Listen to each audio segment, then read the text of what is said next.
Hey folks, this is Jake Davis with my second of several top videos, top five videos talking about the best movies of the year. I'm experimenting with one of my beloved Sarah Bear's new products. I believe said the official name was the Standy Thingamajiggy.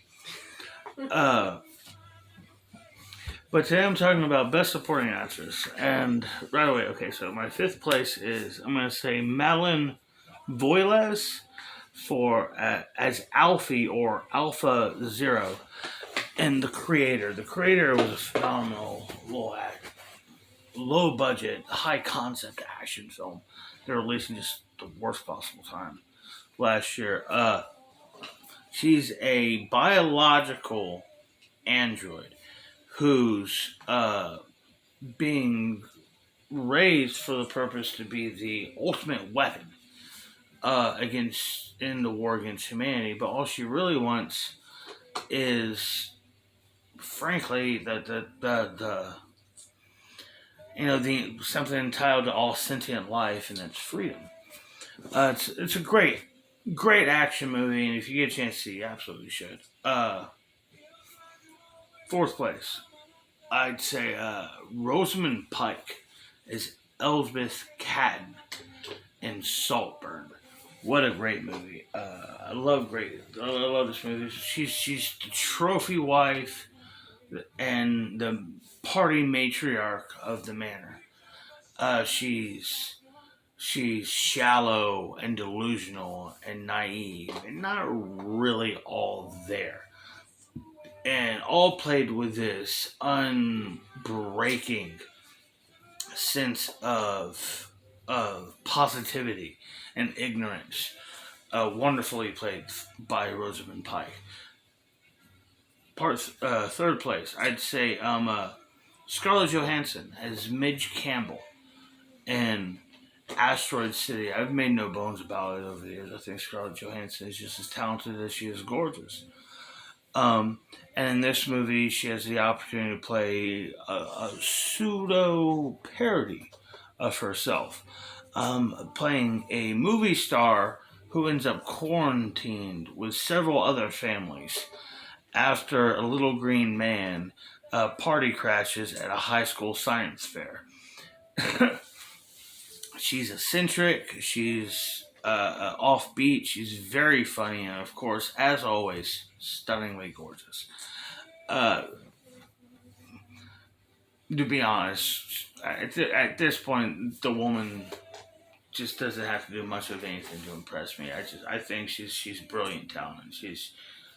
We're lucky to live in the era of ScarJo. Second place. Like with supporting actor, I struggled with this one. Second place, I'm going to say Divine Joy Randolph for The Holdovers as Mary Lamb. She's a Christian widow, head chef at a New England boarding school, who, while trying to tentatively keep herself together after the tragic death of her son in Vietnam, she finds herself stuck during the Christmas season with a brat and a misanthrope.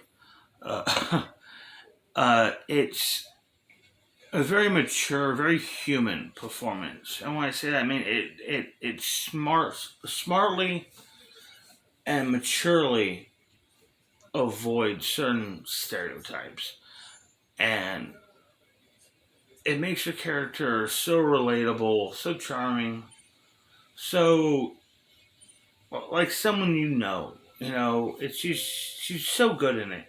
And like my second place for supporting actor, I really think that she's the favorite to win.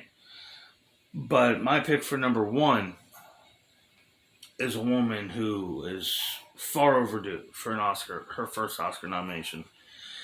And my winner is Emily Blunt as Catherine Kitty Oppenheimer in Oppenheimer, the second wife of Robert Oppenheimer, the woman who accompanied him to uh, at the during the Manhattan Project, mother of his children, and stood by him during the most difficult times of his life. Uh, it is a profound and layered performance of just something that she's made a point of doing over the years.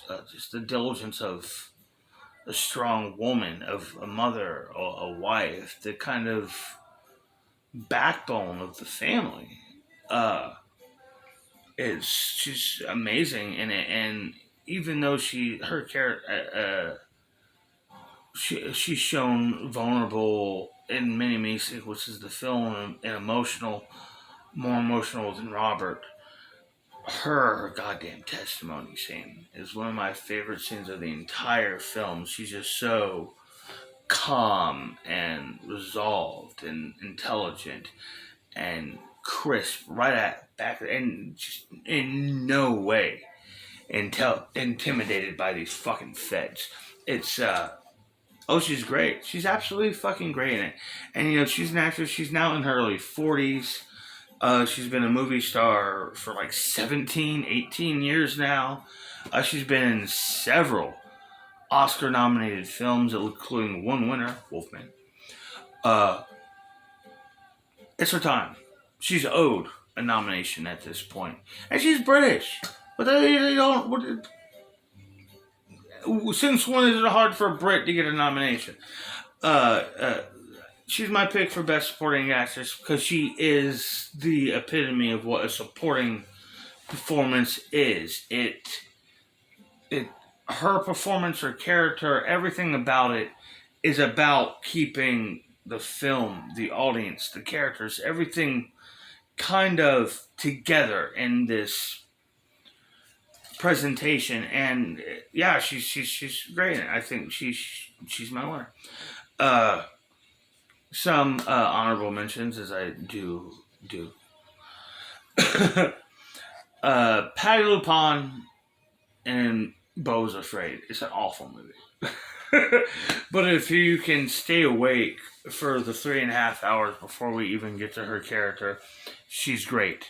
America Ferrera came this close to being my 5th nomination, but on one hand, I didn't want to ignore the kid just for being a kid, but at the same time, I had to also kind of take into account she had that atrocious, cringy monologue in Barbie. So you gotta take the year in a whole here. Um, there's in the rest of them, Jesus, weird ones. I loved Alyssa Sutherland in Evil Dead Rise. She's terrific performance. Sasha Calle was really the best thing in The Flash as Supergirl, even though it's like over 80 minutes into the movie before she is even introduced. Brie Larson was actually wonderful. And Fast X, I thought she really fit right into this kind of where the chicks are just as macho as the guys, but they get to have the sex appeal that goes along with it. That goes along with being the leading lady in movies like this. Charlize and uh, uh, God, Michelle Rodriguez. Gorgeous Michelle Rodriguez. And speaking of her, Sophia Lillis was also great in Dungeons and Dragons: Honor Among Thieves. A movie that I thought it was kind of overrated, but it was a very fun movie. And those are my picks. I got a few more of these to go. I hope this sticks. My phone doesn't betray me. Please, baby, please. Don't let me go. Don't let me down. Okay, it's on the fly. And I'm Jake Davis.